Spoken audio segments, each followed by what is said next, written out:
Welcome to another chapter of In the Keep podcast. I'm your very own prophet of the drowned god, the Motherlode.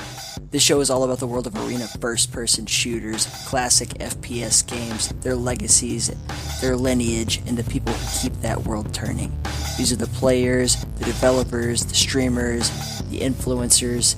It is the will of the drowned god Cthulhu that our communities band together in her cathedral to frag and give one another into oblivion for all eternity.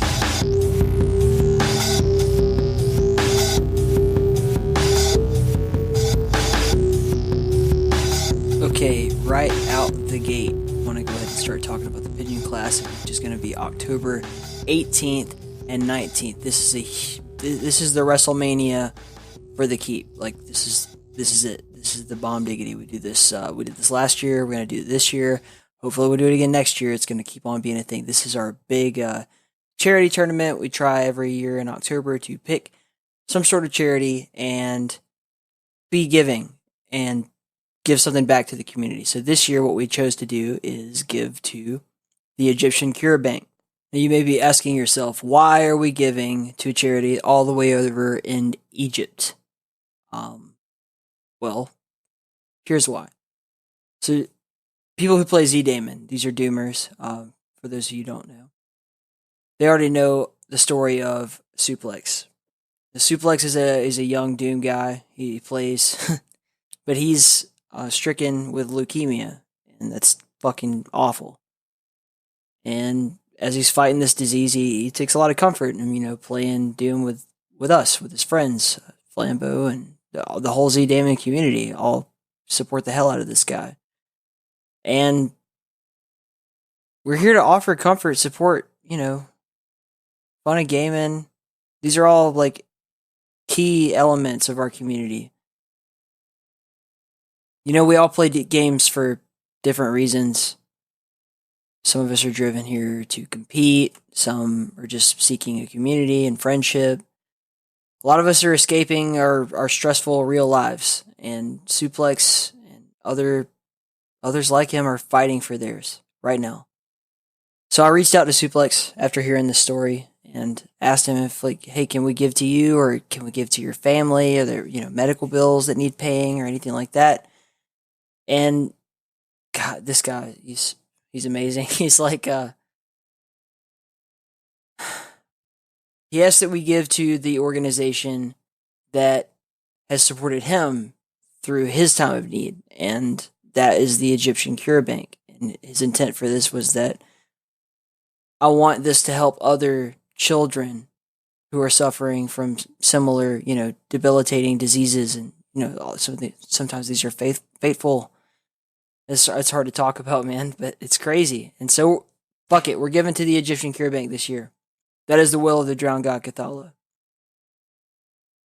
The AFPS community, we know no borders. We don't care about your nationality, your faith, your government, your source port, none of that shit. We're all going to come together. We're going to have a good fucking time. We're going to raise some money for the Egyptian Cure Bank, all under the flag of Suplex. So everyone send your love. October 18th and 19th. So on the 18th, we're going to be hosting a Doom survival event. This is Nationwide Moose of the USQC is putting it together. It will be hosted on Z-Daemon because that is Suplex's favorite port. It's just the way it's going to be. Sorry if you like a different port, but again, we don't care what port you like. You're all are welcome. Everyone, all of these events are going to be $1 to get in. Basically, you donate $1 and you will be allowed into the server to have a good time and play with us. Now, this will take place at 6 p.m. Western Time Zone. That's, 8 p.m. Central, 9 p.m. Eastern Time Zone. And if you're, let's just say, Central Europe, that's 3 o'clock in the morning. If you're down, you're invited. It's all good. If you're not, just saying it's there. And it's Z-Daemon, so you're not going to have any problems with, ping or anything. And we're playing survival, so it's not like PvP competitive. It's just all about fun. Day number 2. Now, this is the big day. Saturday morning, 19 October, we're going to host a big fucking Quake World thing like I told you we would. And There'll probably be like preliminary matches. I'm not sure, but the big thing that I'm advertising here is a rematch from QH Land 2019 Grand Finals. We are going to have LocKtar versus BPS in a best of 7 matchup to determine who the real winner is, and also, of course, to raise money for the charity. So definitely tune in for that. That's going to be 10:30 a.m. Western Time, 1:30 p.m. Eastern, or 19:30 Central European Time. Be sure to tune in for that. Again, LocKtar versus BPS, Quake World. Can't get any fucking better than that. That afternoon, this is the big grand finale. Saturday evening, October 19th, we will be hosting the second Warfork King of the Keep. This is open to all. It will be a King of the Hill type of tournament. You know how that works. Hopefully, if you don't, we'll post the rules. It'll be fine. You'll get there. Not exactly sure what time this is going to be yet, because we're going to kind of like gauge it based on what we think the length of the Quake World tournament will be. But we will post that as well, so you'll see it. Everybody knows the rules and all that kind of stuff. It'll be hosted on our Dallas server in the Keep Duels. You can get the password by donating to the charity. Again, all these events, if you do want to play, it will be a minimum $1 donation towards the cause. So we look forward to that. And all you got to do is go down to the bottom of the page. There will be a sign-up sheet with all the details ready for you. Should be very easy. It's a Google Doc. So hope to see you there, man. And come show your love. That's all we ask. Speaking of love, man, this is a really cool episode. We'll go ahead and get into the details of that. It's Dumptruck DS. I was on his podcast, Quakecast, a while back. Very honored to be a guest there. It was super fucking cool. God, I mean, it was incredible. Just to be recognized, I guess. Like, I don't really think too much in terms of like I'm someone who deserves credit or anything like that. I just kind of think of myself as a curious person. I don't know. I just want to know more about people, so I wanted to know more about Dumptruck, and he's incredible, dude. He's such a cool guy, prominent member in the Quake community. Obviously, he runs the Quake mapping community. He is a prominent Quake mapper. If you haven't seen his YouTube videos, God, I don't know what you're doing, man. If you're thinking about getting into mapping at all, especially Quake mapping, you need to know anything about trench brim. This guy makes the best tutorials they are. Also, like all the jams and everything. It's all covered in his Discord. So show him some love, dude. He's a fucking awesome guy, and I really can't wait for you to get in the Keep with Dumptruck Deals.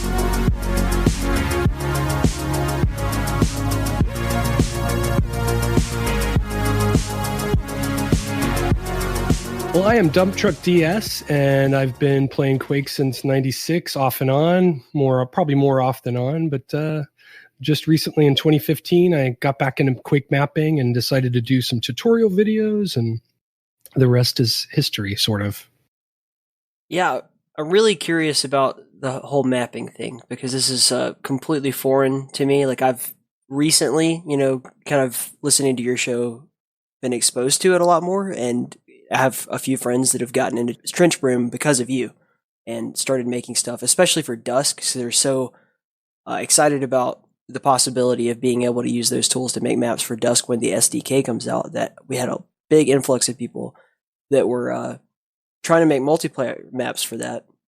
And then they didn't have a way to test it, so immediately they just go to Quake World. And we had all these really cool new multiplayer Quake like deathmatch maps for us to try out, and it was a really fun experience. So how did you become a mapper? What led you to that?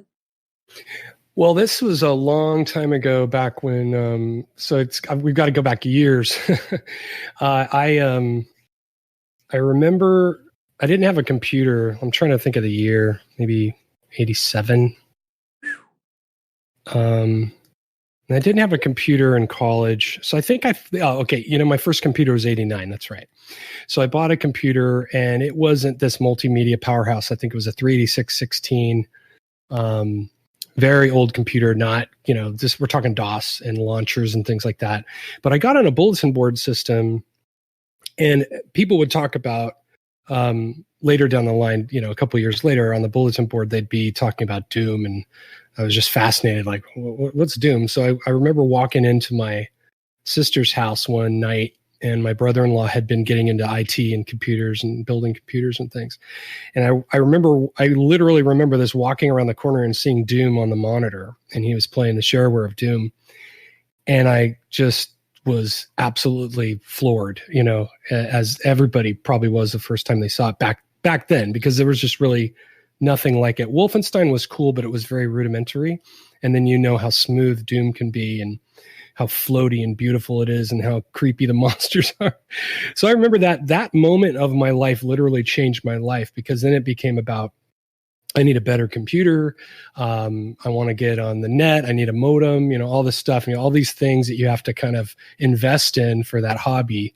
And that's what happened. So by the time I got all that going at home, I was up in LA. I'd moved up to LA by then, and was starting my career. So I had some disposable income, and I had some time. I worked nights, so I had plenty of time. And so I would, Doom 2 came out, and it was the retail version. So I went and bought Doom 2. And then of course I heard there were mapping tools for it. And I thought, I really don't remember that moment. I don't remember trying it for the first time. I know it was fairly sophisticated for back in the day. And the mapping tool that I used was Quaddicted. And I tried it out, and I got really hooked. I didn't make anything significant, but just kind of learning that whole thing back with Doom 2. So then I was really hooked on Doom 2 and playing multiplayer with my friends, and on what is called DWANGO. I don't know if have you heard of DWANGO? I'm sure you've heard of the maps. I've talked to quite a number of Doom people who always love to bring up DWANGO. Played on DWANGO. Maps, yeah. DWANGO is also one of those moments in your life where you're just floored, because it was this very rudimentary kind of DOS interface, but you'd have a little chat room, and then you'd ready up, and it would all synchronize everybody, all the clients, and then you jump into a server. And sorry, I just whacked the microphone. Talk about whack. Sorry about that. But we jump in there, and that's like life changing. I know, the young generation and everybody in Discord and gamers these days just don't understand how huge that was. I mean, you can imagine it, but it was insane. So it was such a rush to know that there's a human being on the other side of that avatar. So anyhow, then of course you're playing multiplayer, and you're like, I could do a map. I could make a map for me. My buddy Darren and I would play, and I'd make a map for Darren and all that stuff. So then of course all that fever, crazy obsession kind of just took root even stronger after multiplayer I got into multiplayer. And then, so we were counting the days until Quake came out. It was delayed, Q-Test came out. And so by that time I was already really hooked on mapping and dinking around with mapping. So when Quake came out, it was just only a matter of time before I started kind of messing around with that as well. So that's how I got into it. It's really, I don't know if the DWANGO thing is fascinating. I remember reading Masters of Doom, and it spent quite a long time kind of describing the whole way that DWANGO started, and then, inevitably kind of ended abruptly and with a bang. But its legacy definitely carries on. It's something that I remember telling someone, I can't remember who it was. I brought up DWANGO in a podcast, and someone commented on it they were still upset about DWANGO. They were like, you said the word DWANGO, and I turned off the interview. I'm like, okay, cool. Well, it was formative years, man. I mean, and like I say, there was just nothing like that, unless you were because back then with Doom 2, and I'm assuming Doom 1 and Doom 2, networking was not easy back then. I remember installing my first network card, and it took a whole weekend, and it was just hell on earth, just trying to get everything to work. No pun intended. And that was, and yeah, exactly. And that was just peer to peer with coax cables. And it was a mess back then. So DWANGO made all that so much easier. And then you had, for many people, this newfangled modem.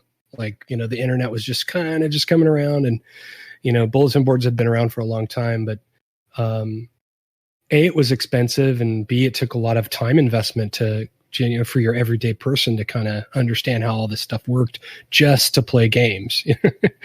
So there's something primal about our need to play, and whatever it be, if it's sports or if it's games like this or whatever it is, there's something that is clearly very important to people. Otherwise, we wouldn't do it, and we wouldn't go through so much effort to do it, and we wouldn't be so passionate and argue about it and have fallouts with our friends and, have to deal with all of it. And we do, people like AF Domains from Z-Damon, I'm not sure if you're familiar with him, but he's like basically had to give up his ability to enjoy Doom because of how much effort he put into like policing his community and help making sure that everyone else enjoyed their gaming experience. And I'm always like, why would you, you don't even get to do what you set out to do in the first place, which was enjoy yourself, but it's so important to people. So it makes sense that, people would go through all of that, I guess, at the end of the day to like bring something bigger and better for everyone else to enjoy. Yeah. And, there were people that would have, websites and put map packs up, and those DWANGO map packs. I know I don't follow the Doom scene. I don't play multiplayer Doom right now, but I'm assuming there's DWANGO maps out there that people just loved way back then. And, I'm sure they're still being played absolutely to this day. And whenever you hear the word DWANGO, it means so many things. And to me, it means my good buddy, Darren, who I mentioned earlier, we met on the DWANGO server in Long Beach, California. And at that time, obviously there's no VoIP or anything. So we just type messages and, we'd get to know each other slowly but surely. And then, he said, "Hey, where are you?" And I'm like, "Up in LA, near Hollywood." And he's like, "Wow, I work over there." And so I remember meeting Darren for the first time. His handle was Mr. Darren.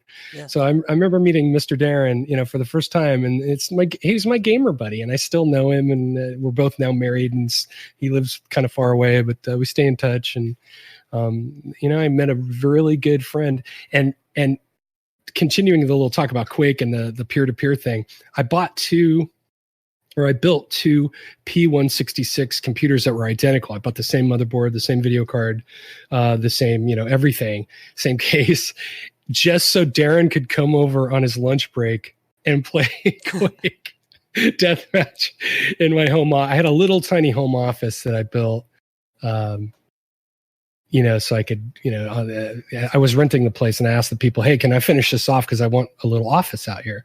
And they said, "Yeah, go for it. Just as long as it's, not dangerous." And so I did that, and that's where we gamed, man. Darren, and he would come over until I had to leave for work. He was off work, and I had to leave for work because I work nights. But those are all really great memories, and yeah, all that effort, because once you expend the effort to build a machine, or in this case, two machines, and get the networking going, and getting all the maps and getting everything installed on both machines, and having it finally work, then you just want to play. And so I've had a hell of a lot more time playing than, computer building. So it all pays off.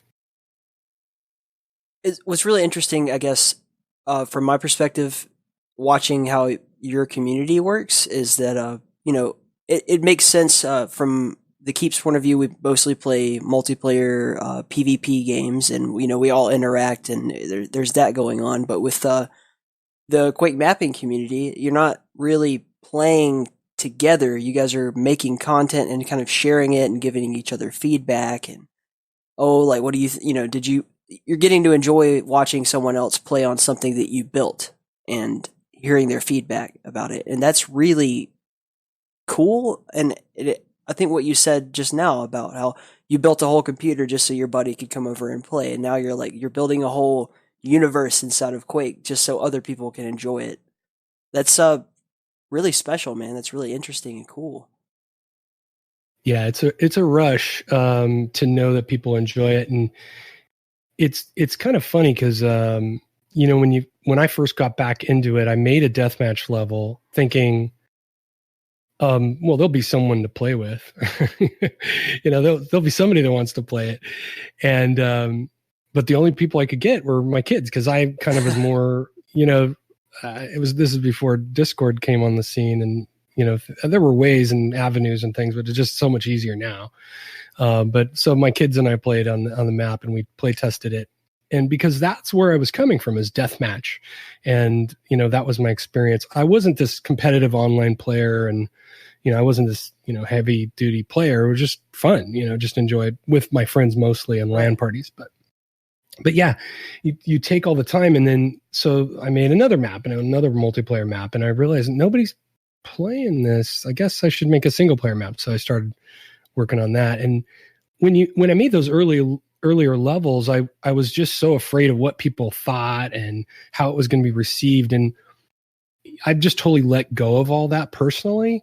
But I know people kind of go through that. They kind of agonize over every little detail and they want everybody to like it. But it's like, to me, you have to make a map for yourself. So I made that deathmatch map for myself and my kids, and I made the second one for me. And then,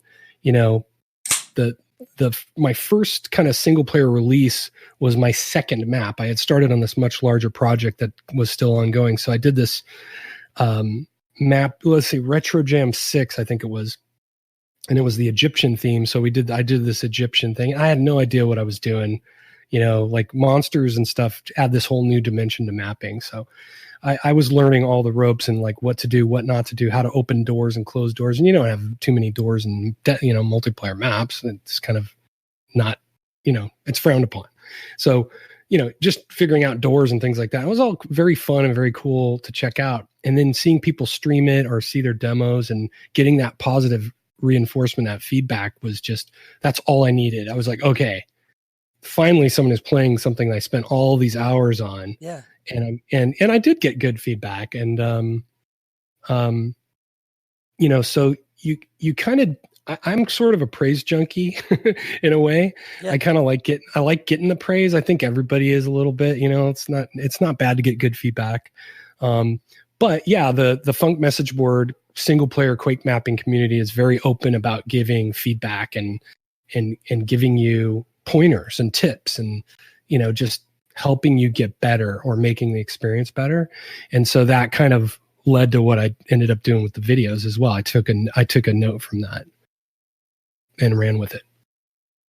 Yeah. And you already mentioned it. You create all this content on YouTube, specifically for exposing, the map jams and everything, that other things in your community or in the Quake mapping community that get created, and you share them for people who either don't have the, time or knowledge or whatever to do that themselves. I'm assuming anyone who can make like these awesome Quake maps could probably make a YouTube video, but you're putting in the footwork to expose that, and also to have these tutorials for people who are not familiar with how the process works, or even with like learning Quake C if they need to do that for something, and all this stuff. It's really a wealth of content that is so valuable to these people. And anytime mapping comes up, Quake mapping or Trench Broom comes up, your name is locked into that now.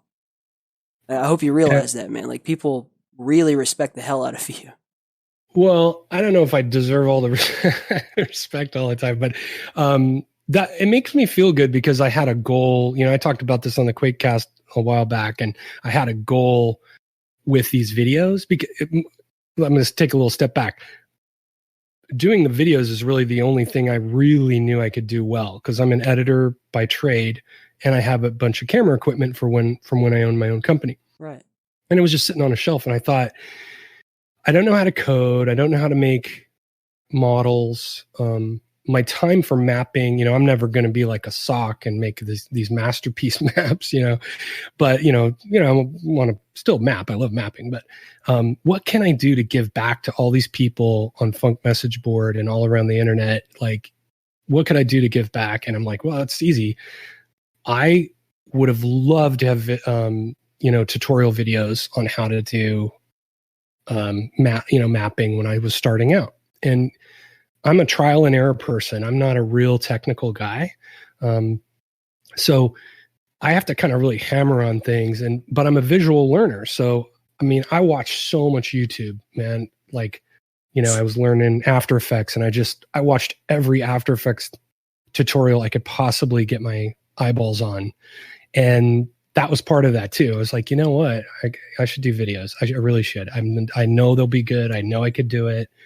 And so that was my contribution. And I really thought there'd be like a few dozen people I swear. I thought it would be in the scores of people, maybe 20 to 50 people that would respond. And for this little niche thing, like 23-year-old game, I've got like 1,300 subscribers on YouTube, and I do get feedback, and people ask questions and all that stuff. And it makes me feel so good, because I did have that goal. Like, if I could help one person, that kind of cliche, if you could just help one person, it's worth it. And honestly, I think it's true. If I could just inspire one person to go out and, map and, just explore creativity. I mean, this life can get really hard, and you have to be happy. And, if mapping makes you happy and I can help you do that, I mean, I'm going to die a happy man, basically.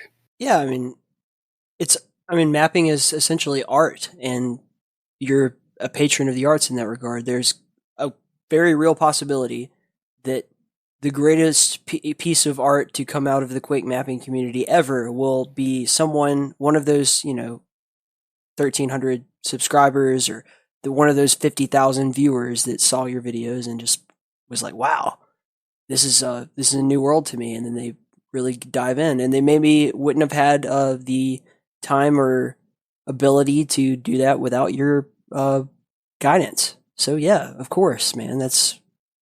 I think both of us are kind of the same in that way, in that we both kind of do, our podcasts or whatever it is, your community, our community, like facilitating other people's joy and happiness brings us a sense of joy and happiness ourselves. So yeah, I mean, it's amazing, dude. I'm really glad to hear that. And I'm glad that it's done so well, and it will continue to grow and do probably more and more awesome things in the future. Yeah, just when I think things are going to slow down, I realize, I haven't made a video in a couple months. I gotta do some content. So I have a long to-do list, and I have a lot of things that I'll never get to. You have so many ideas that you want to do, and I always have to temper them with what is the best use of my time. Yeah. And the videos, I never feel bad when I release a video. I never feel bad. And I've gotten great feedback, and I've gotten real critical feedback sometimes. And it was well-deserved. I either made a mistake, or I misspoke, or bad information, outdated information. But to me, it's like, it doesn't bum me out too much. I mean, I'm like, well, I took the time to do the video, and I got you most of the way there, and they'll figure it out. They'll figure out some of those nuances that I missed. But yeah, it makes me feel good. And I will say my favorite thing, and it happened today, which is great. Every so often I'll get a message, and I'm going to pull it up on my phone, because it just made me so happy when I read it. But it's people that are coming back like I did. It hasn't been, I didn't have a 20-year absence, but I had, good 10 years easy, because I would always check back in on Quake, when certain engines would come out, or, just fire it up and play it, But so this guy, I'm not going to say the name, but dude, last time I messed with maps was back in '96. Thank you, all caps. Great tuto. I'll put all my custom made maps in one pack and create a start map with portals. And thanks again. And it was just, those are the kind of messages that they make my week. I mean, it makes it all worth it. Cause I spent all weekend doing videos. This weekend, I spent both Saturday and Sunday doing 3 different videos. So, cause it's been so long. So, but that's the kind of feedback, because I was that guy in 2015. I was that guy, and I had to learn Trench Broom and ask questions, and so it's really fulfilling. If you remember back to when I was asked to be on Quakecast, I was really jazzed at that time, because I had just kind of like taken over the podcast all on my own, and I had just interviewed LocKtar, who was a monumental Quake player, Quake World player, and always is true inspiration to everybody. If you're playing multiplayer first-person shooters of any kind, you have to kind of give this guy props, because he revolutionized it in a lot of ways. And he had never won at QH LAN ever. He'd won like different events, but never duels, which is his main thing, and obviously is like kind of the pinnacle of grandeur in the world of Quake multiplayer.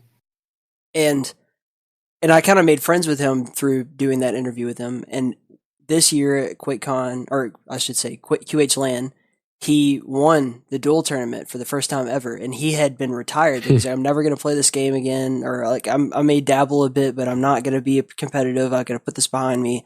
And when he won the tournament, he messaged me afterwards, and he was like, he said something to the effect of like, I wouldn't have done this without you. And I think by the time this interview comes out, people have already heard the post QH LAN interview that I did with him, where he says that, and that to me made it all worth it.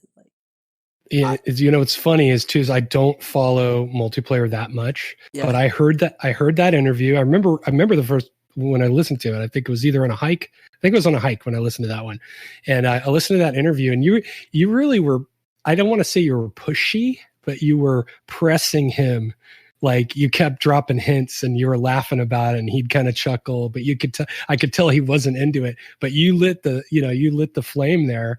And when I saw that he had won, I was like, oh dude, he actually went and he did it. He won. I know it's awesome. I wanted to see him do it. Like that's, if Tiger Woods had never, won an event and someone talked him into going back and like, you could win the Masters, dude, you try it out. And then he went and did it. Like the guy that talked him into it. I mean, I'm not saying I'm special or anything, or that I did the world a service. I'm just saying it warmed my heart to know that I had any kind of inspiration on that.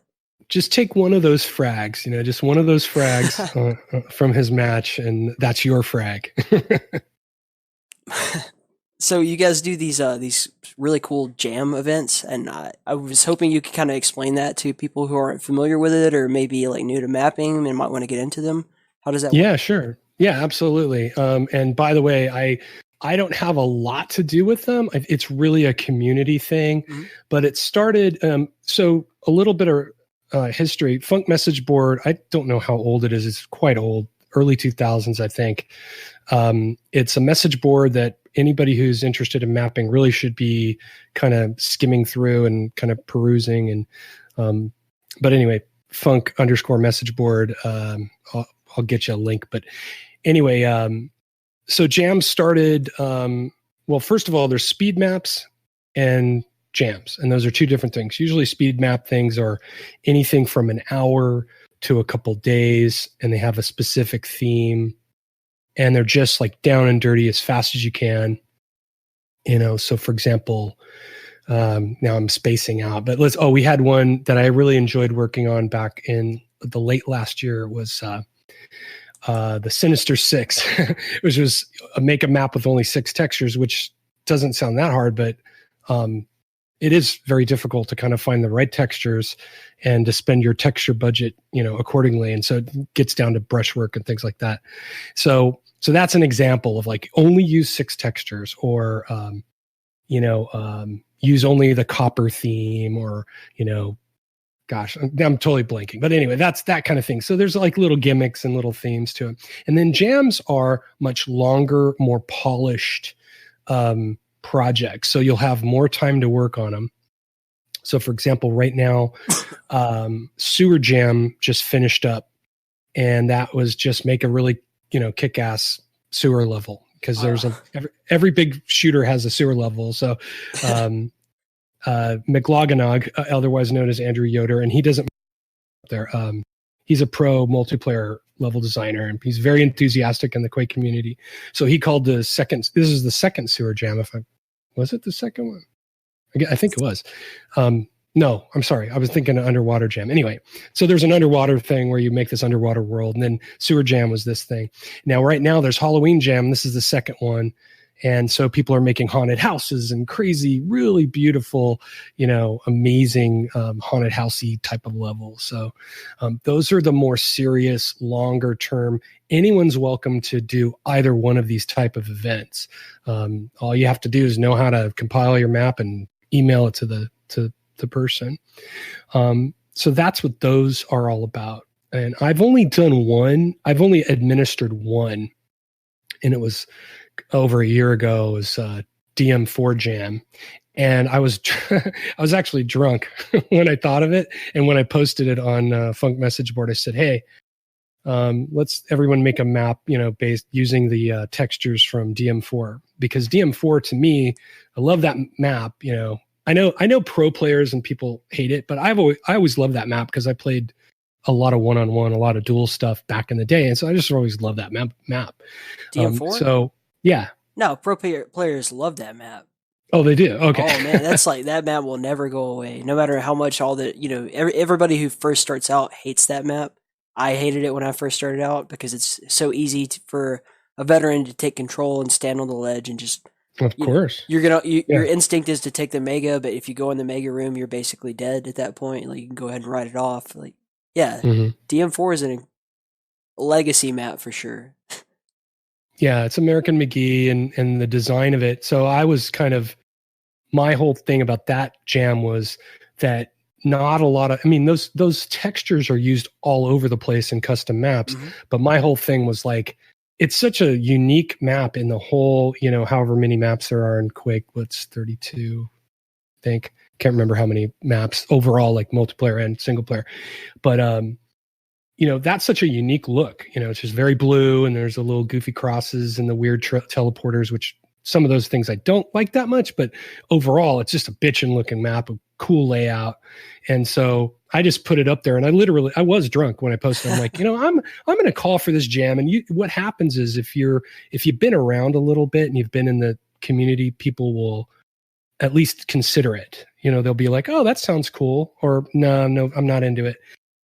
But a lot of times new mappers will come in and say, hey, what if we did like, a zoo, or, a theme park or whatever.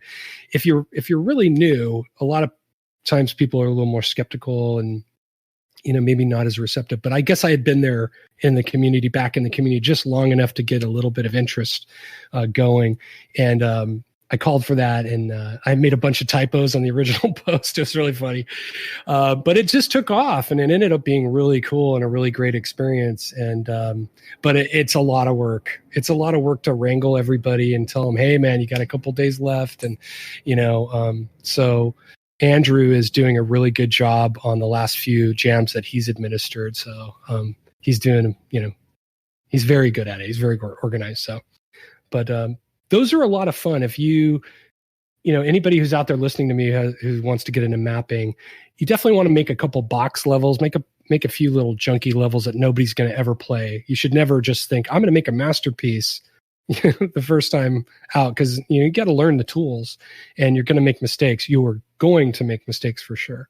And so my advice is make a half dozen maps that no one sees, no one plays except for maybe your buddies or your family members. And then if there's a speed map thing, go for it, jump in, because having that time pressure is really good and helps a lot, with the craft of mapping. So, and then jams for later when you feel very comfortable, or maybe you've mapped for other games like Half-Life or something, Half-Life 2, and you can just jump in and kind of, the drill, but it's a different game. So I was going to comment on that earlier because you kind of mentioned the people that get overwhelmed by like going back with a fine-tooth comb over every single little detail and worry about every little part, and then their map ends up never coming out, or taking a really long time to come out. JCR actually had a really good monologue about that on a recent Quakecast. I don't remember which one it was, just talking about how like that's such a big problem for people. And the speed mapping thing, I was going to say, like, is in my line of work, and I'm sure in your line of work as well, like if you have a deadline, like just whatever, get it out there. Like for weather, it's like you don't have time to look at every single model run or whatever. You just have to get the warning out or not, and make a decision right now, because it's going to happen or not in an hour. Right, and it helps you prioritize and think out your process, because like you have limited time, so you have to figure. One of the hardest things for me was workflow. Like, what do I do first? And luckily for me, I was watching Ionis make a map one long time ago on Twitch, and I'm like, oh, well, he's kind of doing the floors, kind of, and I think it was a speed map too, by the way. And he was doing the floors first. And I'm like, I never even thought to do that. I just made room, next room, hallway, room, next room, as opposed to make all your floors first. I mean, that's not exactly what he was doing, but that was kind of what my thought process was like.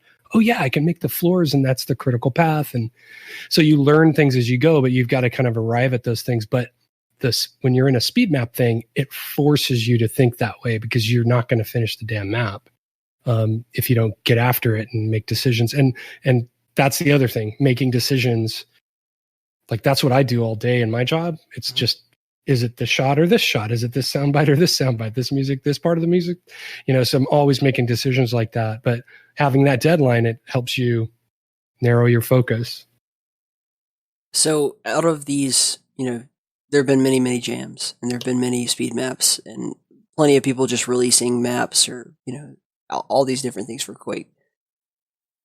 Is there any like greatest hits, like easily available thing out there? Like this is the essential, you must play these. If you're new to the Quake mapping community or you just want to expand your horizons of like playing Quake because, everybody gets the base game, they play through that or whatever. Maybe they don't even know that this, all this other content exists. Is there a list? Is there a way for us to access like these are the holy grail that you must do these? Oh, definitely. There is. I did a video on it a long time ago. It's Quaddicted. There's a website called Quaddicted. Mm-hmm. And the beautiful thing about Quaddicted is Spirit and gosh, I can't think of the other admin. I'm sorry, guys. But Spirit is one of the main admins of Quaddicted, and it's been around for a long time. And they have a really beautiful database of maps that have two kind of rankings. So you've got the actual editor's ranking. So the guys who admin the website will give their kind of ranking. And then there's also kind of a heart system that, between 1 and 5 hearts for users, and people can leave comments, etc.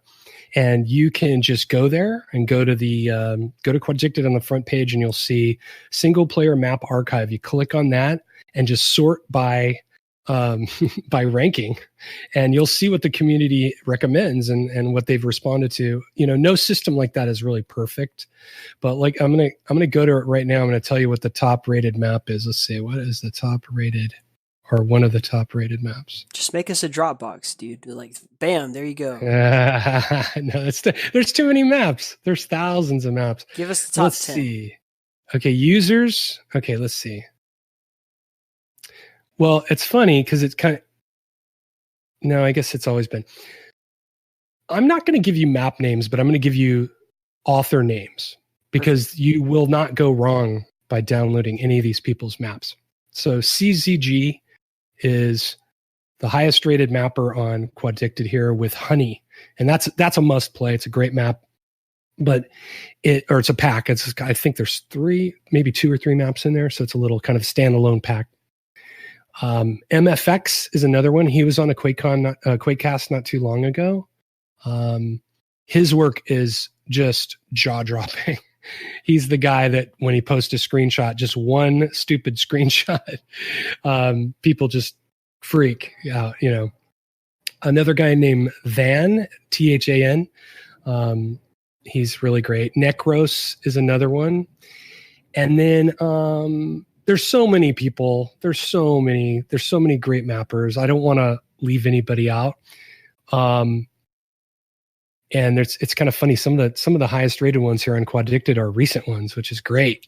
There's a mod called Copper, and that's Lunarin. Lunarin and Scampy worked on Copper, and they did Copper's like a single player enhancement for Quake. So it just does things that are very simple, like in the base game, there's a lot of bugs and things that kind of affect gameplay. So, for example, the Shambler is impervious to bullets for a few frames of his animation, depending on some things. They fix that. Things like that. Nothing too kind of crazy that you would notice right away.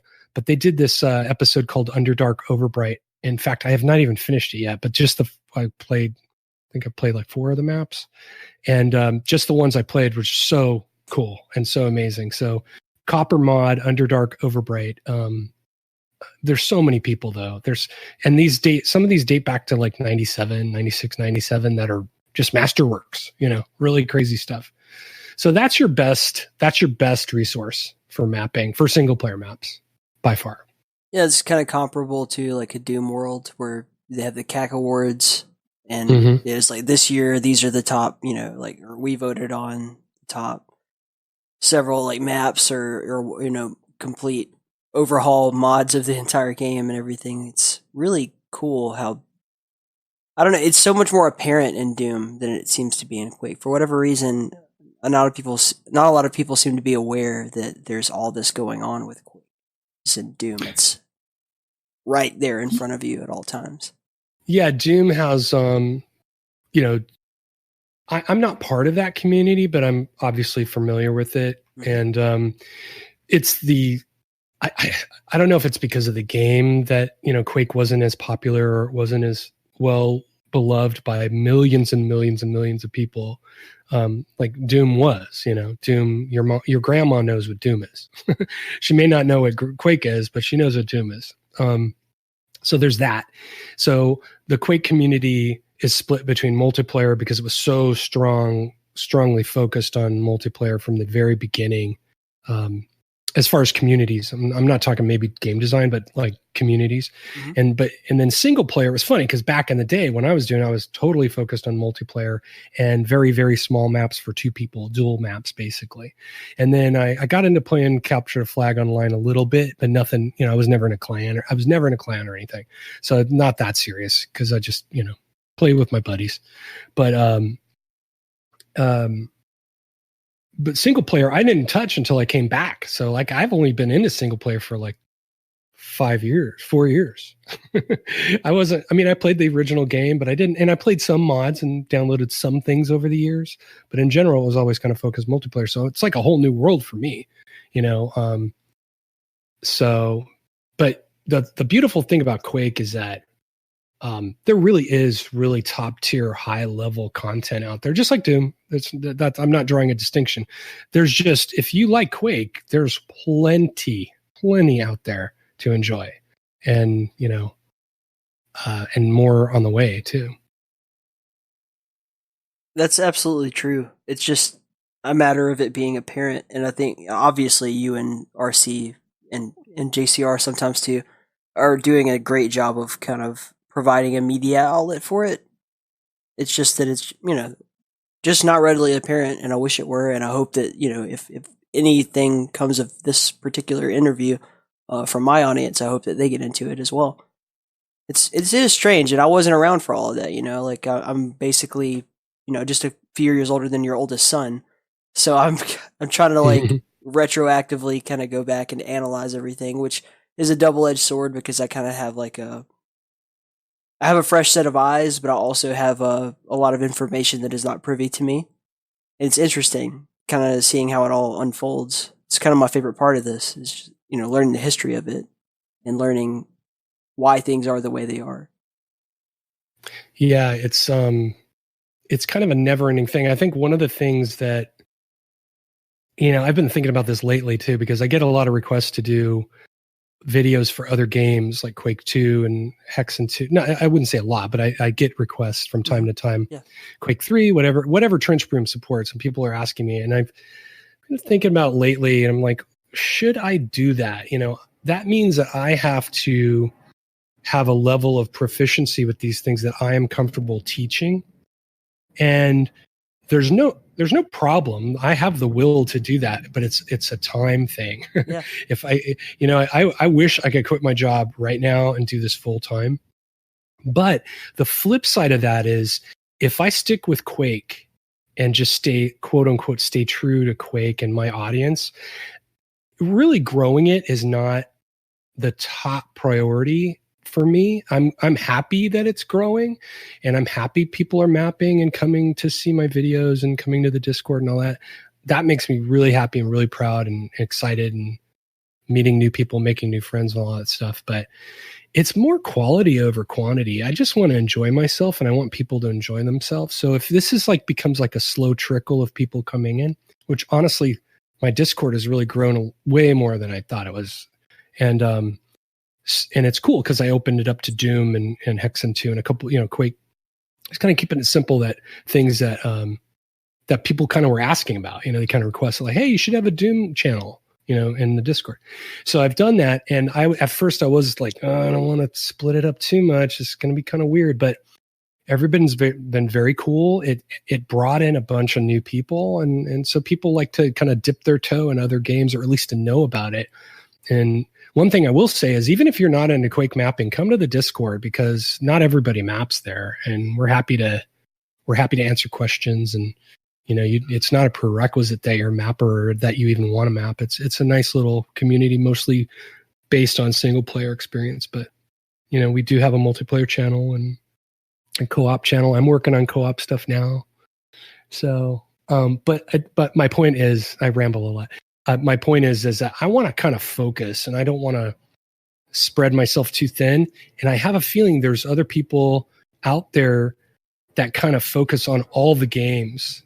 And they try to serve all these different masters. And I just don't know if that's the best course. It's definitely not the best course for me with my time restrictions. But there's so many things out there. I mean, there's so much to enjoy, I don't know. For anyone listening who doesn't believe him that you don't have to be like a Quake mapper, I've never touched mapping at all. Never even considered it.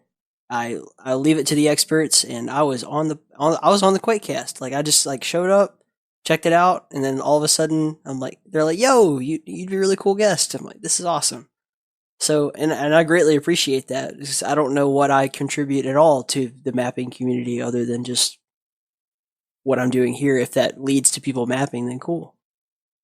No, you've got a really great kind of the mission statement for your podcast was really inspiring to me. Unifying, and we talked about this when you were on our show, unifying all the communities, or at least having links between the different communities out there, whether it was just a new arena shooter or a really old arena shooter or everything in between.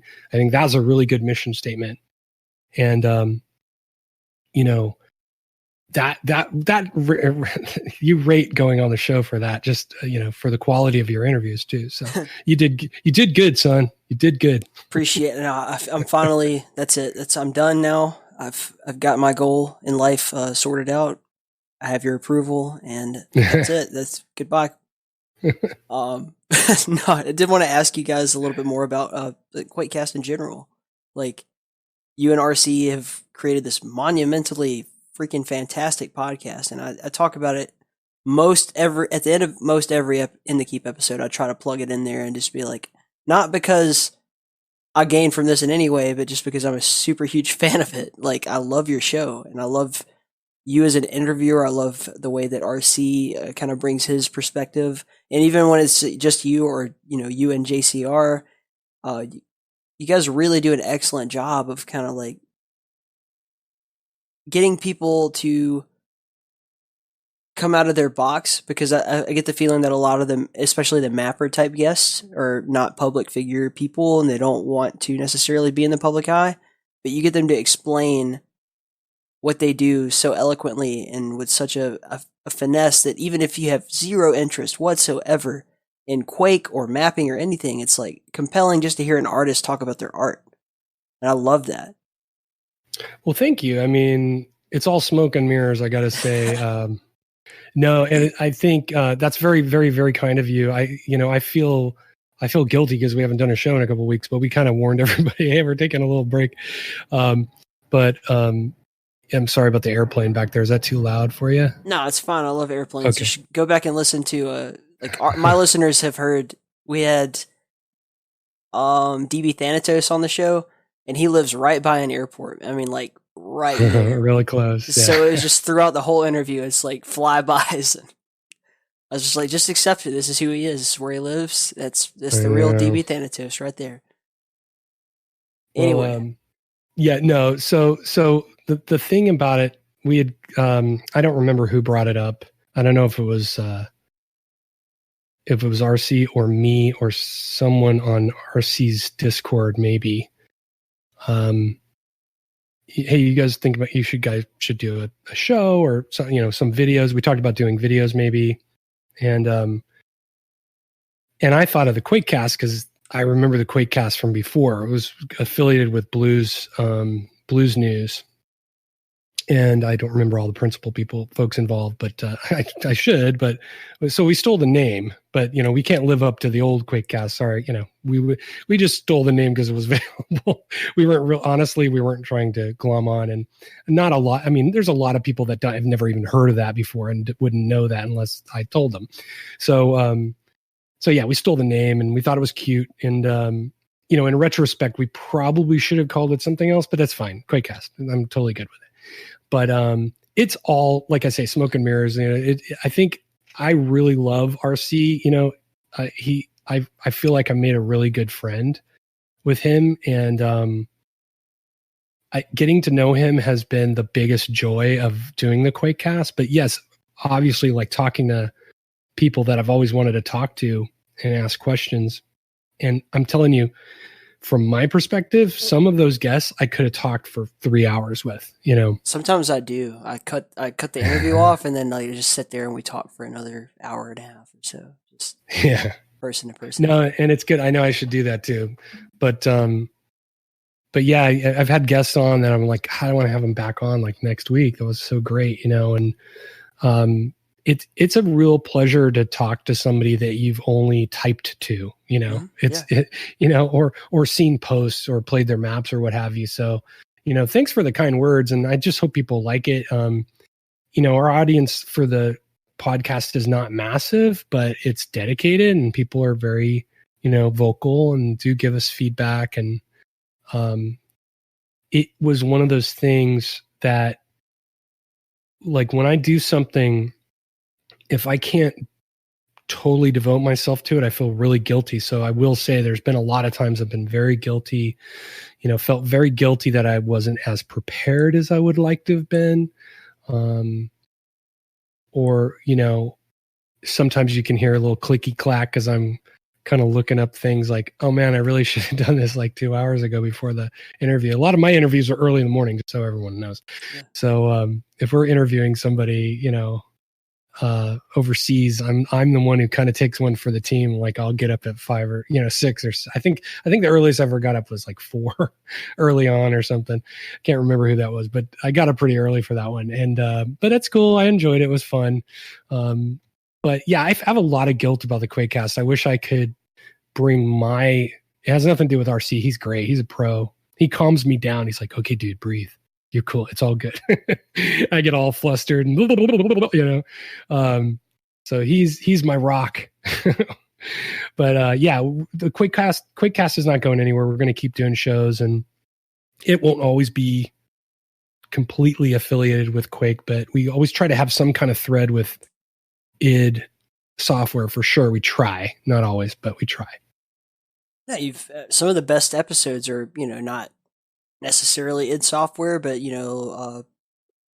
I guess Wrath technically is based on id, id Tech, and you guys had them on. You had Andrew Holschult on, which we'll talk about that later. I gotta say, I haven't heard your episode yet. I apologize.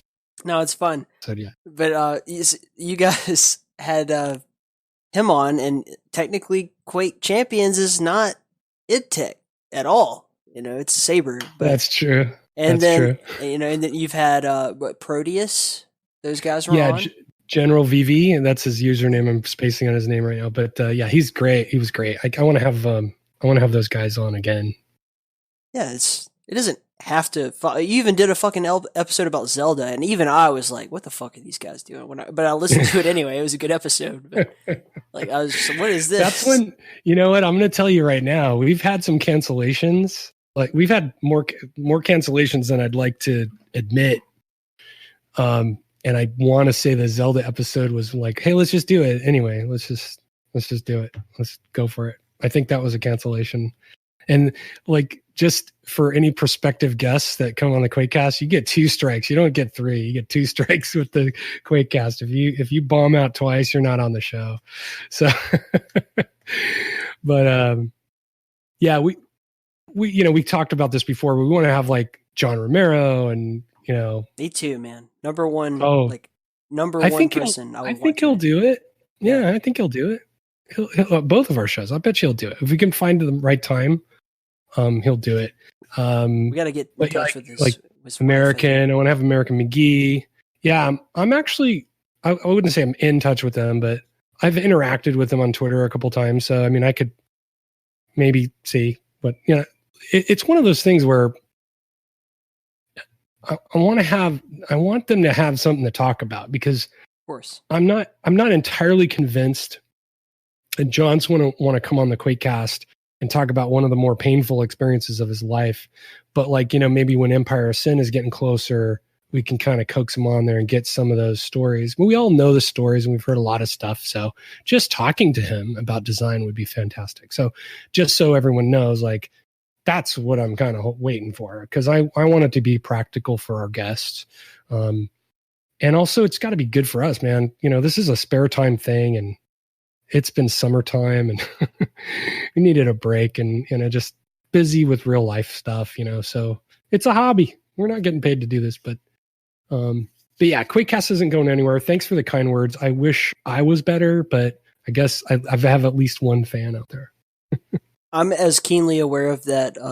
I would never want to bring John Romero on the show, or anyone ever, and just sit there and make them talk about the past or something that, you know, they're not passionate about anymore, that everyone already knows the story of. That is actually the sole reason why I have not reached out to Jahar to have him on the show, because in a row it was like State of Quake had him on, and then you had him on, and it was basically the same story, and I'm like, I don't want to do that again. You know, I want to talk to Jahar the guy, not Jahar the same story we've heard twice. So that's why I had Rotten Rose on, his wife. I was like, let's get some unique that's awesome. perspective on this. And yeah, but by the time this interview comes out, everyone will have already heard that, and I'm super proud of that interview, man. She is incredible.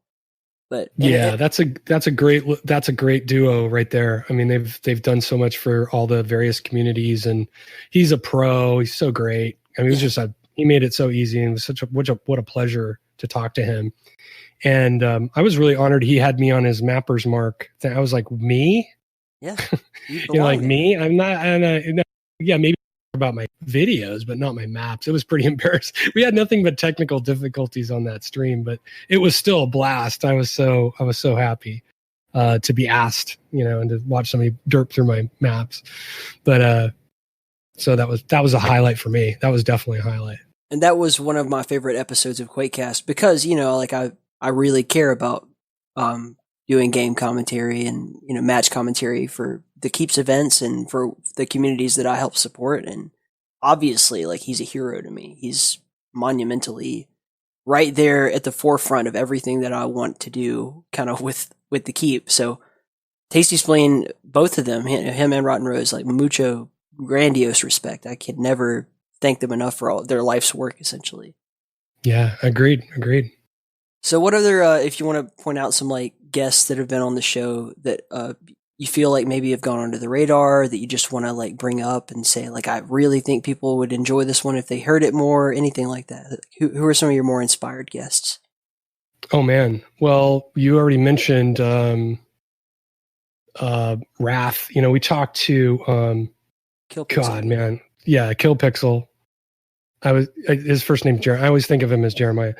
Kill Pixel. And now I gotta say, like, if you don't listen to any other episode, you need to listen to that one, because that was just that was when we were sitting here talking to him. I was sitting here out in my little man cave out here. I just was like, I had stopped thinking about the recording and everything, and I just listened to his words, and it was just pure honesty from the heart. And I was so inspired by that guy. I mean, I just was like, you know, and I told him when we were talking to him, I said, you've done things in your life that I'll never be able to do. And I, you know, and that's like, you know, I don't want to spoil it too much, but he went on the road. He went on a vision quest. Like, yeah, vision. Yeah, absolutely. And it was like, it doesn't sound like a big deal, but when you're 51, you know, and you got 2 kids and you got a mortgage and all that stuff, it's like, it's not even I hate you, dude. It's like mad respect. Good for you for doing it, because you'll never regret it. You know, it was hard and it hurt, and you left people you loved, and you were scared, and you didn't know where it was going to lead.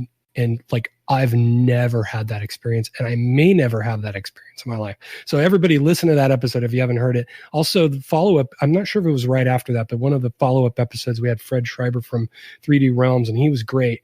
And I don't know if Fred is ever going to hear this or not, but I don't mean this in any disrespectful way at all, but I've said this to people offline, but I'll say it on the podcast. I was expecting like marketing and spin and, all these barriers to be up, cause he's a company guy, right? He's a mover and shaker, and he was so down to earth, so honest, if anybody was talking bullshit, it was me. and he corrected me a couple of times. Well, no, this. And that was a fantastic interview too. So it just happens to be two people that are associated with Wrath. So if your listeners haven't heard those are really good episodes. And the thing about Wrath being connected to Quake is that it's people from the Quake community. And again, Funk Message Board. I know all these people. I think I know almost every mapper on there. Maybe not well, but I know them, through the different communities on Discord and Funk Message Board. And, you see someone's name like, oh, cool. I'm so glad he's working on that. That is great. His work is so amazing. Skacky was a good interview. Really great mapper, also working on Wrath or worked on Wrath. So, gosh, there's a lot of really great episodes. We've done over 30 some odd episodes, 37, maybe more. So, yeah. I'm sure I'm totally forgetting a bunch of people, so I apologize, former guests. Earlier, I think you mentioned how when you're doing an interview and it's you and RC, the dream team, all that stuff, how you feel like you come across like you are trying to be like super prepared, and maybe you feel underprepared, so you like look things up and everything, and then RC is kind of the counterbalance to that. I think that's absolutely true, and it makes for a nearly perfect interview style from both of you, because it's absolutely true. You are kind of the man who's asking the big questions and trying to get technical and everything, and then RC genuinely comes across like, yeah, I thought about this. What about that? Like, just right. Just very casual, which I appreciate because it's a little closer to my interview style. Personally, I like to feel like I'm just talking to you as a person. Like, if we met in a bar and I never knew that you were a Quake map or anything, and you just mentioned it in passing, that's kind of my ultimate goal. Is like I want it to come across like that, because I really don't know about it. I can Google stuff all I want. There's a big struggle with LocKtar is that when I interviewed him, I really was not familiar with Quake World other than just being a fan of the esport. Like, but playing it, nothing. Knowing the maps, nothing. And I did a lot of, forward thinking and like trying to memorize a lot of information, and I probably fucked a lot of stuff up. But yeah, man, I know I'm a younger guy. I don't want to feel like I'm giving advice to you as a grown man, but like, yeah, don't just relax. Like, relax. It's okay. I know I got to take it easy. That's just my MO, man. I'm keyed up. Yeah. But I will say, Ed, taking advice from a younger person, being a 51-year, I'm, like if I didn't take your advice, I'd be an idiot. I tend to be open-minded and not standoffish. I can be prickly sometimes. I know people on my Discord will kind of vouch for that. I call it grumpy or cranky. But no, thank you. No, I will chill out. I've never seen you as a grumpy man. Like but all of you guys generally come across like a bastion of positivity, which is God in this world, in this current state. My generation is fucking everything up. And positivity is important, and it's so amazing. Like I really love positivity. It's so I'm just gonna say that it's so important. Like 10 times before I'm finished with this, but like people need that, and you're providing. If you provide nothing else, man, just the power of positivity is it comes across absolutely. So thank you for that. Well, that's really nice to hear, because that's not something I I'm accused of very often Yeah, in my home life. I'm usually I'm not a buzzkill, but I can be the devil's advocate or the bummer. I worry a lot, so I'm kind of a worry. If you didn't notice that already, I worry a lot. No, but that's cool. Thank you so much. And you're absolutely right. And that is one thing I will say about the Discord, the Quake mapping Discord. It keeps coming up because it really dominates a lot of my time. Right now, I'm the only mod for it. So I kind of have to keep tabs on it. It's a little kind of controversial sometimes that I'm heavily moderate the board. So not a lot of curse words and no politics. And there's certain things we discourage. And there's specific reasons for it. I won't go into them, but it just has to do with my employer. So I kind of have a code of conduct where I work. So I gotta be careful the way I present myself and things that I am involved with online, because I'm doing it from work. A lot of times I shouldn't be, but I am. It's over there on my side computer. I get I don't get a lot of flack, but I get some flack for that. But I'm taking a page out of hello, spacing on his name. Geez, Joshua Skelton's book. He has Pixel State Community on Discord, and he is one of the developers of Delver. That was a good interview, by the way. He was one of our first guests, the developer of Delver, and he's a kind of longtime Quake guy and Quake enthusiast, and makes tools for Quake that mappers can use and modders can use. But anyway, his Discord is very positive, and it's just, I don't know what it is. I think it comes from the top. I mean, it comes from him. He sets the tone. He's super positive. He's very professional. But there's also this real sweetness to him as well. He's a really nice guy. Like, I'm in awe of that guy. So that's why I modeled my Discord after that. And because of the code of conduct that I have in my employment. I'm not giving up my home and my livelihood so someone can say fuck on my Discord. And of course now someone's going to record that and put that on my Discord. It's fine. But they're going to clip that. I think we can cuss on here, right? I should have asked you, huh? Oh, you cuss all you want, man. Have you ever listened to The Keep? Oh my god. Yeah, I have. No, I kind of knew instinctively because I've listened to, about 10 episodes or whatever, at least. So, I mean, hey, listen, I'm not going to sit here and bullshit and say I listen to every single week. No, I don't either. It's fine. It, but I need to catch up though, definitely. But yeah, so that's the deal. We try to keep it in. So we've been accused by some old timers on Funk Message Board as being like a little too positive and a little too huggy and a little too this and too that. And I'm like, well, if that's the worst you're saying about us, then I don't even care. Like, who cares? Who's got time for that, man? It's as far as what you're saying, everything about the, like, I'm trying to be positive. I don't want anybody like spreading negativity in my community and all that stuff. Like, hashtag me too, bro. That's the whole thing with The Keep, is especially multiplayer. You guys have the benefit, at least, of it being a kind of a singular, thing that you do on your own, and then you ask other people for their feedback and stuff. Like, multiplayer is a bit different, PvP, I should say, because people get heated. They get competitive, they get hot, they want to argue and complain about the game and like the performance, or like the other person like calling people cheaters and all that crap. And I'm just like, get the hell out of here. I don't have any time for that. I have 0% of my bandwidth can go towards dealing with people acting that way whatsoever. And I'm not trying to censor people's speech. Like, I don't want anyone to not use curse words. But as you know, and I'm not going to go into it, but I too have a code of conduct that I have to live by for my employment. So it's fun. Oh yeah. Yeah. Yeah, I'm sure yours is a lot more strict than mine too. But yeah, so hey, keep it positive, and there's plenty of negativity in the world, and that's another thing about politics. Like, I've been pretty lucky on my Discord that hasn't come up too much, because I quash it, pretty much right away, and I'm always monitoring the damn thing, because it hasn't really come up that much.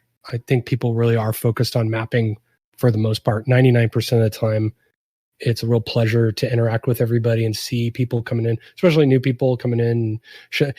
When I see a screenshot from a new person, I just want to like jump out of my chair and be so excited because, like I remember posting on Funk message board and not posting screenshots and not, just being afraid of all like, oh, they're going to just hate this or I'm going to get so much critique and everything.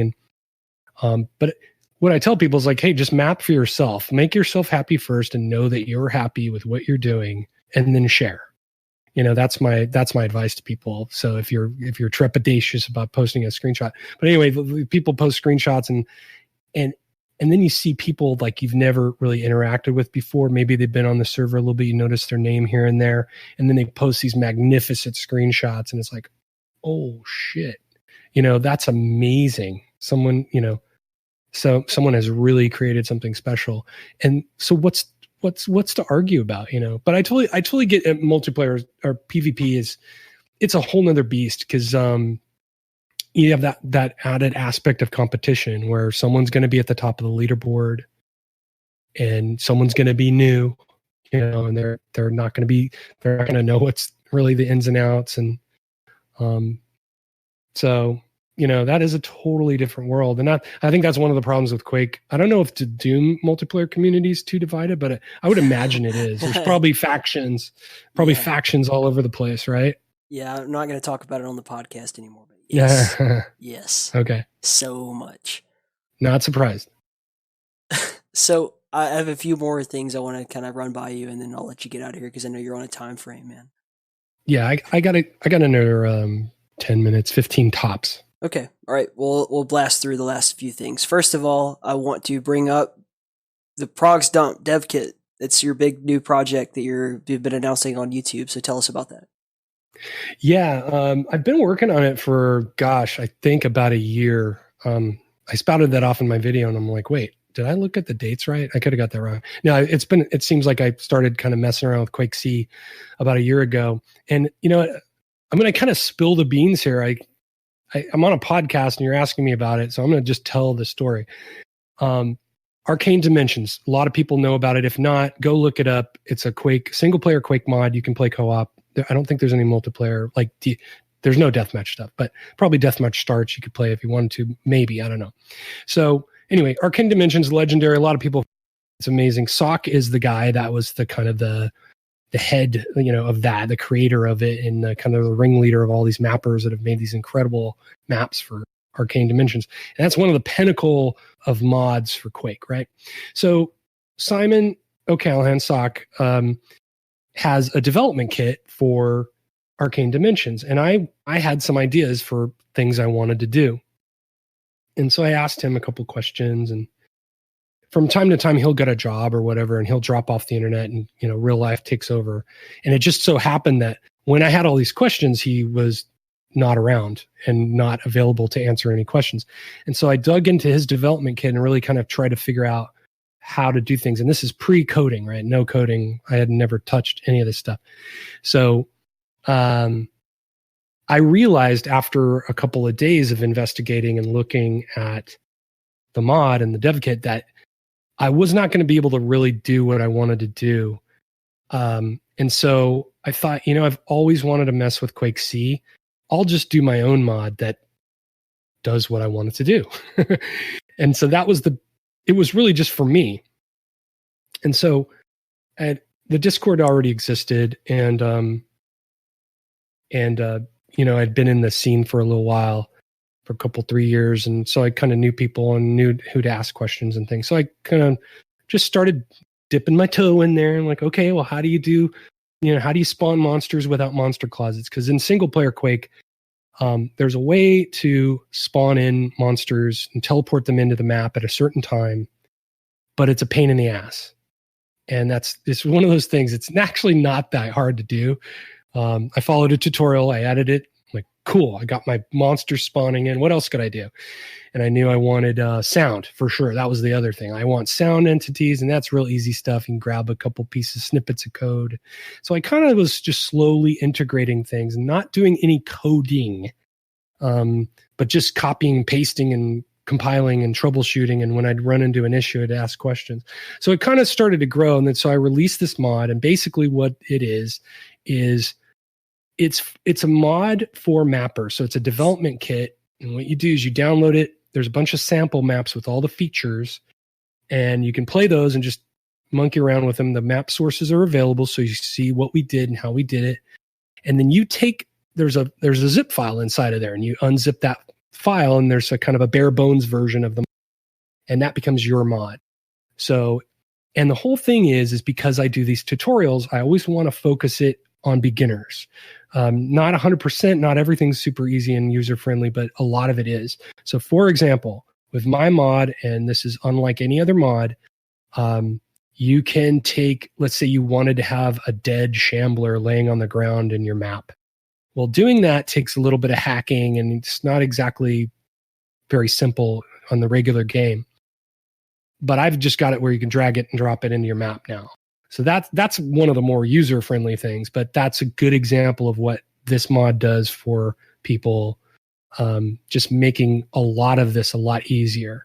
And then I did a lot of work on the documentation, because some of these guys will make these Quake mods and they just won't have very good documentation. So you just kind of have to figure it out, or go research, on Funk Message Board and look through all the questions and answers, as opposed to just really good documentation. And I knew from working with Trench Broom that, that's another thing that helped with Trench Broom is the documentation is bulletproof. Everything you will ask is in those docs. So I've also well documented it, and the response has been pretty good. There's been quite a few little projects kind of coming and going. We did a map jam with it. We did 2 map jams. What am I saying? We did a speed map and then a map jam, and then some individual projects have come out that have been really cool, even recently. So. I'm still working on it. I'm learning how to code. I have written some code now, and it's a lot of trial and error. But I never thought I would be able to do it. And it's the strength of the community and honestly Discord, that real-time feedback. I can just post a question and say, I'm stuck, help me. And there's a half dozen people that know what they're doing, have released mods, have been coding engines, and they'll come to my rescue and help me. And I really credit that to Discord. And also, luckily I've got this community of people that are kind of keyed into that. So that's that project. And I just started doing a video series kind of explaining it, because I thought, I've spent all this time and all this effort putting this thing together. I need to pimp this thing as much as possible. So that's where I'm at right now. So, and then just one other thing I wanted to say about it is that a kind gentleman from Funk Message Board, IW, has come in, and he's a fantastic coder. Like, I've never seen anyone like this. And he just has come in and just found all these bugs. I mean, just things I never would have known about. And some of them are very, very strange little things that would take very, strange dependencies. But he's like, no, if someone does this and someone does this, it's going to crash. And those things may never have happened ever, but he found those bugs, fixed them, and has gotten involved. So what we're working on right now is some co-op stuff, because I'd really like to see some more people playing co-op. So we're going to include some kind of requested features from the community into the mod. I'm not sure how long that's going to take, but we're working on it. No, the ladders look cool. Like, yeah, it has breakables, it has ladders, it has rotating. And oddly enough, I didn't want to do all that, but people requested it, so I went, hey, why not? People want it. And gosh, there's a lot of particle effects. That's what I'm really high on, is all these really crazy particle things that you can do. Just adding little kind of flair to your maps and things like that. And they're not really that hard to work with. And what I did was I Chinese menued it. I probably took a dozen mods apart and grabbed all the things that I knew I would want, or that would not be hard to integrate. Like some lines of code, I swear, someone gave me a line of code and said, here's how you can do custom health on every monster. Just do this. And it was literally like 15 characters. And boom, you put that in your mod and you're done. And so why not put it in, if it's that easy. So it's been a really great learning experience. It's totally different from mapping. Like mapping, I can crank up the stereo and just kind of chill out and have a beer and just map for 8 hours. And coding for me, especially because I'm so new to it, it's like brain surgery with a blindfold and doing it with my toes. It's just so difficult for me. It's just very, very brain taxing on the old man's brain over here. But, I'm getting there. So you mentioned the co-op thing. That was actually my last question. Okay. I don't want to go into too much detail. You cannot possibly imagine how much drama it causes in coexisting Doom and Quake places. That Doom has always been, like so much more popular and all this kind of thing. And I think a lot of that has to do with the fact that Quake is either playing by yourself or competitive. And there always has been, some co-op stuff, but it is so not prominent. And in comparison to Doom, where it's like you could play competitive Doom, you can play single player Doom, you could play brutal Dooms, any of the cool mods for Z Doom, and you could also do like survival and co-op and all that really, really awesome stuff that you can do with Doom, and people really, really enjoy that. It's a huge part of the player base, which doesn't really exist in Quake. And I was actually talking to a friend earlier, and they were just going on and on about how cool it was that you guys are, kind of bringing co-op into this mod, because it could really mean a lot for the Quake community in general. And I can't wait to see what happens with that. Yeah, I will say, so just historically, Quake has always had co-op built in, but it was always kind of, it's not ideal. I'm sure people know that, but if you played it, there are certain kind of quirks. When you die, you start back way at the beginning of the map, and I'm pretty sure that's the way how stock vanilla Doom is as well. But you run like 800 miles an hour and you can find your buddies pretty quickly. Whereas Quake, it's kind of easy to break that and kind of get separated and what have you. And there's just all kinds of pitfalls with that, with the actual vanilla original game. And yeah, it's an effort. There's quite a bit of effort. But I will say, for people, let's just say for myself, if I'm going to go online and play competitive multiplayer Quake World, I'm going to get my ass kicked. There's just no question. And so with the limited amount of time that I have to devote to that endeavor, playing a co-op match with a friend gets you a very similar experience. Not the same experience, but a similar experience. You have your real-time person that you're playing with, and you're going towards a goal. I've always liked team games.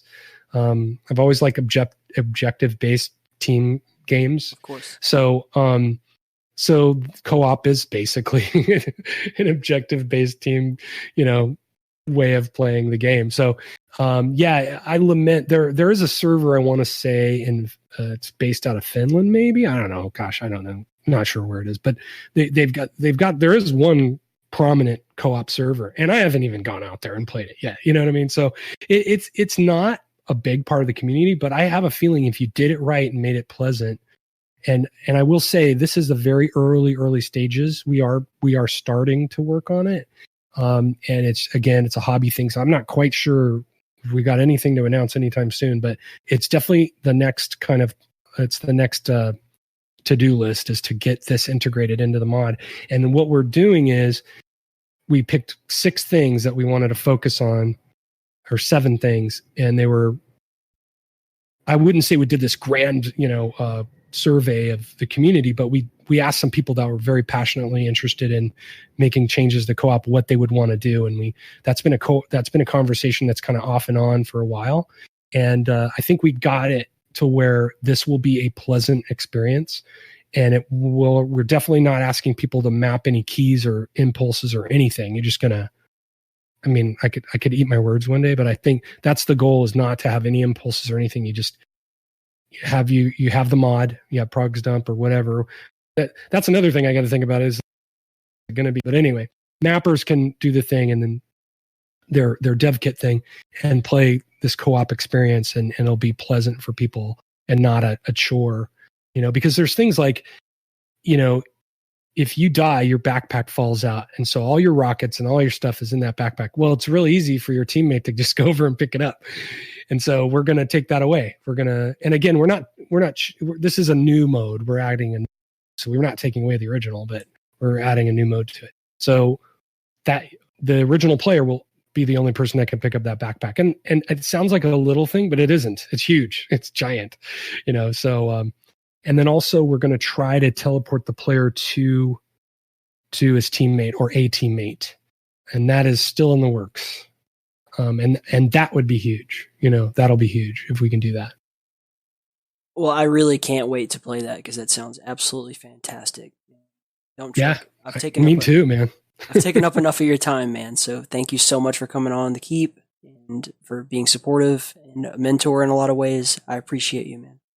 Well, man, I appreciate everything you do and the passion you bring to everything. So let's not make this the last time we get together on a podcast. Maybe I'll come on when I've got something cool to announce or share with everybody. But thank you so much for having me on.